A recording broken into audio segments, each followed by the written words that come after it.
Welcome back. Today I want to take a look at the 1988 Hugo Award-winning novel in David Brin's The Uplift War. This is the third novel in the series, and we covered the second one in the past on this channel in Startide Rising, so see the link down below for that. So the novel largely takes place on this planet called Garth. And Garth was ruled by these group of aliens, uplifted alien species called the Borali. And they sort of started to regress and just about annihilated life on the planet. So it just about killed everything off. And the Galactic Empire declared war on the Borali and extermination. So that was something like 50,000 years ago, and now the year is 2489, and we find that Earth, being the youngest race of the youngest galactic race, has been appointed as the caretakers of Garth. So they're on the planet, but we have this alien race called the Gubru. They're a bird-like alien species who are getting prepared to invade Garth. And the reason that is because they're trying to find out what the dolphins found in Streaker, right? So that Streaker element and the dolphins, although it doesn't come into play in this novel, there is talk of Streaker, right? So it happened during the same time frame. So these Gubru are getting ready to invade Garth, and there's a small resistance movement made up of humans and Neochimps who are trying to, protect Earth's asset there on the planet Garth. But they're also being aided by two other galactic races, one of them ambassadors at least, in a Timbrimi and a Fennenan alien species. So it's just a pretty good world building, right? I really like the galactic races in this novel. But then the Gubru also they've got a very interesting social makeup and leadership makeup, these Gubru, because they sort of have to mold. There's 3 co-commanders that need to sort of put aside their differences and somehow combine to make this mating trio, right? And they sort of become one. So there's a lot of conflict between the Gubru, rather, what they call the suzerains. So they've got different suzerains for, cost and caution, talent, and some other bits and pieces, right? So, and one was a religious leader. And the 3 sort of have to combine and fully meld to have this mold and be a successful, united commander. So the novel is talking really to, Earth and trying to resist this incoming force of Gubrus. We have a lot of infighting within the Gubru themselves, them trying to, get the edge on one another as they go through this molting process. And on top of all of that, there's rumors of these Garthling pre-sentient races there, and what that may mean to the planet. And it ultimately all comes to a clash when we have these Neochimps, who have sort of sided with the Gubru because the Gubru are sort of playing games, right? And the Gubru in the process are trying to take advantage of some resentment that is being built amongst the Neochimps because they have this breeding program like blue card, white cards, which sort of allows them to, breed basically and produce children, right? So the Gubru, being the race they are, they try to take advantage of that resentment, and there's a bit of division between the Neochimps and the human crew as well. And ultimately it comes to a decision, are the Garthlings real? Will the Gubrus unite and become a supreme commander and take over this Earthling colony on Garth? Do the Neochimps have a future in the Galactic Empire? So this is really what the novel is all about. And that's pretty much it from a plot overview. I won't go into it because it's a rather interesting novel, and there are some spoilers towards the end if I continue with the plot overview. So it's a very interesting book, but it's not necessarily a military science fiction novel. So don't be mistaken by the title. There's definitely elements of war in this novel, but I wouldn't classify it as a military science fiction. I would call it more a galactic world building, playing on the tropes of some of those science fiction things with, neo-chimpanzees being able to fly aircraft and walk on 2 legs and, converse with humans, right? But look, I thought it's a really great story, and one that is definitely worth reading. So what are some of the things that I liked? Previously, when I reviewed Startide Rising, I made a couple of comments around, how realistic were dolphins in flying spaceships, and I couldn't get over that hurdle in my mind. And I made some suggestions that if, we were talking about neo-chimpanzees in this sort of streaker and doing what they were doing, it would make for a better novel. And that's what we get in David Brin's The Uplift War, right? We have higher focus on the neo-chimps and their capabilities and their ascension, right, and what they're looking to become as a people, which I thought was really entertaining. That whole element I disliked in Startide Rising when it comes to the penguins and all this, what I refer to as juvenile talk about penguin sex, is just not in this novel at all, right? So I just found that those two big crosses that I had to put against Startide Rising for my personal enjoyment are gone in this novel. So the other thing I really enjoyed in this novel is the Gubrus. I thought the Gubrus were pretty cool. I mean, they're this bird-like race, and I like the sort of, you know, interactions between the suzerains and how they had to come to agreement to really become the one single commander. But I absolutely loved the way the Gubrus talked, right? I just thought they had a really cool way of talking that I really enjoyed. And I'd have to say the same with the Timbrini. Like, that's what I think is the highlight in this novel, is the galactic races and how they have their own personalities and their own worldviews and political and spiritual, religious views, right? So I found the alien world building in this novel by far the standout element in this novel for me. Yeah, but I really loved the way the Gubrus spoke. Whenever there was Gubru dialogue, I was just almost anticipating some of the things that they would say, which I just loved it. So if you read the book, you probably know what I mean by that. But I'm not going to say exactly what made it so cool, because I'll leave that up to you to read it to see if you can spot exactly what I mean when I say I love the way the Gubrus spoke. So the other thing I enjoyed in the novel was the actual environmentalism aspect of it, right? So this novel talks about, you know, being caretakers of the planet, taking care of our environment, you know, partnering with the animals on this planet as opposed to just ruling over them. So you know, it's not in your face, but I did enjoy that environmentalism sort of aspect to it. I'm no greenie, even though I'm wearing a green shirt, but I do sort of appreciate the fact that, you know, he's got a message in this that is not in your face, but sort of does provoke a little bit of thought to say, hey, you know, how can we make up for our past mistakes? How can we rejuvenate Garth in this particular instance? But really, we could take that to our own planet. How can we recover from the scars that we put on this planet, and how do we move on from there, right? So I thought that element was nicely done in the novel. It's not very obvious, but I definitely picked up on it. So the other thing that I enjoyed, which was also a criticism I've made of Startide Rising. Now, this novel is written in a similar kind of way, where we're alternating between different viewpoints between different characters. But I mentioned in my review of Startide Rising that it was so choppy at times. It was so quick.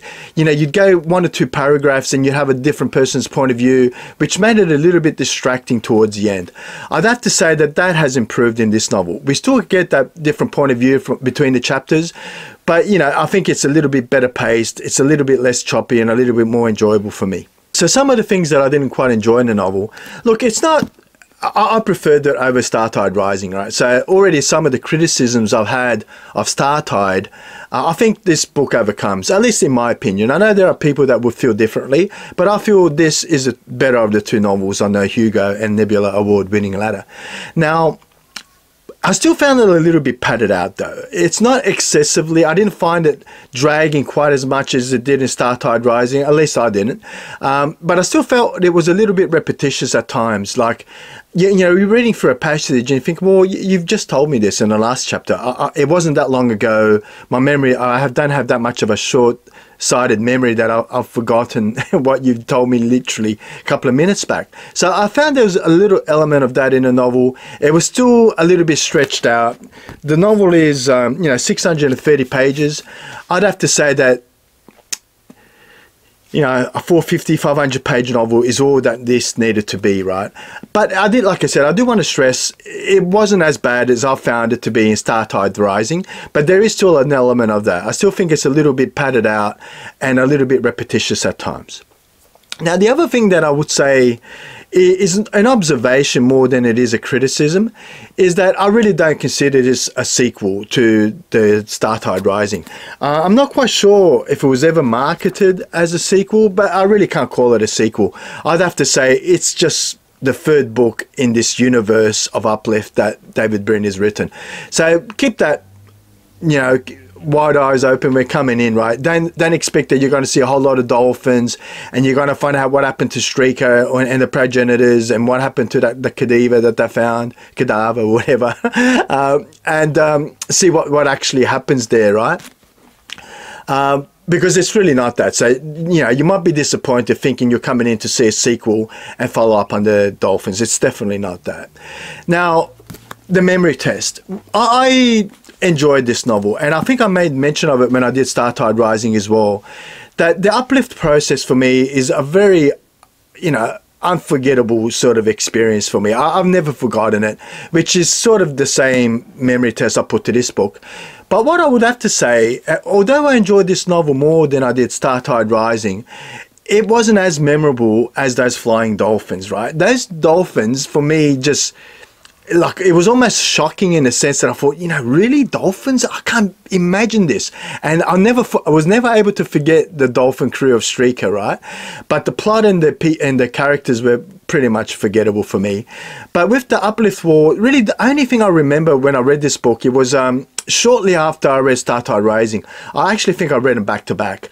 But what I do recall is that I enjoyed Uplift War more than I did Startide Rising, and that memory has sort of proven itself to be true. I did enjoy Uplift more than I did the dolphin crewed Startide Rising, but it wasn't as memorable, right? Like, I really couldn't remember much of the plot. I really couldn't remember much about what it was about. All I really remembered is that I enjoyed it more, and it held true to that. But the characters, the setting, the plot, the themes explored were not really as strong as they were in Startide Rising, but it didn't impact my enjoyment of the novel. So really, in a nutshell, a very enjoyable read. I really did enjoy David Brin's The Uplift War, but it's time for our ranking. I wonder just how well it's going to go on the Shed Ladder. Let's get set up. So back to the Shed Ladder, where I've been ranking all the Hugo and Nebula award-winning novels. And tonight we've got to rank David Brin's 1988 Hugo award-winning novel, The Uplift War. Now, just as a quick recap, we've got from ascending to descending order, from left to right, A side and the B side. And I think it's going to be on the B side. I think we're going to go straight to Startide Rising, and we'll see whether or not it needs to go up and down from there. So look, I think it's no surprise by this stage, if you've seen the full review, that overall I enjoyed David Brin's The Uplift War more than I did Startide Rising. Now, but let's go through the normal criteria anyway, and what inputs do I use to rank these things. So one of them is the concept. So how strong are the concepts in the novel? Now, I love that concept of the uplift process, right? But it's not as strong in this novel than it was in Startide Rising, right? I thought Startide Rising, we really get a real good feel conceptually of what the uplift process is. So even though this talks to the uplift process, I don't think it was as strong as it was in Startide Rising. But what it did have in its favor when it comes to the scientific or science fiction elements is that it really did go into a lot more detail, and we got more immersed in the life of the Galactic Empire and how they work, the inner thoughts, right? So we really did get into the brains of the Timbrini. We got to learn a little bit more about the Thenanin, and we definitely got to learn a lot more about the Gubrus. So from that science fiction element concept, I thought it was really, really strong as well. So the two are sort of on par. I liked Startide Rising because it really talked to the uplift process and what it actually meant. But here we sort of get a bit more into the lives of the Galactic Empires. So I'd say that conceptually they're about the same. One of the other criteria I look at is how well developed are the characters. You know, they're multifaceted, are they interesting, do they go through some kind of journey? And I'd have to say that the characters in Uplift War, for me, were more enjoyable than they were in Startide Rising. I made a criticism of Startide where I said, you know, the characters, especially the dolphins, they were all the same except for one or two edge cases, as were the humans. But I found the Uplift War, the characters were just a little bit better developed, so I'd have to give it the edge. Now, overall writing, I'd have to say that David Brin's writing in The Uplift War, for me, was much better than was in Startide. I thought it was a generally better written novel. So I'd have to give the slight edge to Uplift again. So I'm going to say, yeah, 100% it's going to be better than Startide Rising, even when I put my criteria to it. And when I applied the same criteria to Rite of Passage, which was that great coming-of-age novel with a sort of bit of dark twist at the end, which I really enjoyed, was The Uplift War better than the Rite of Passage?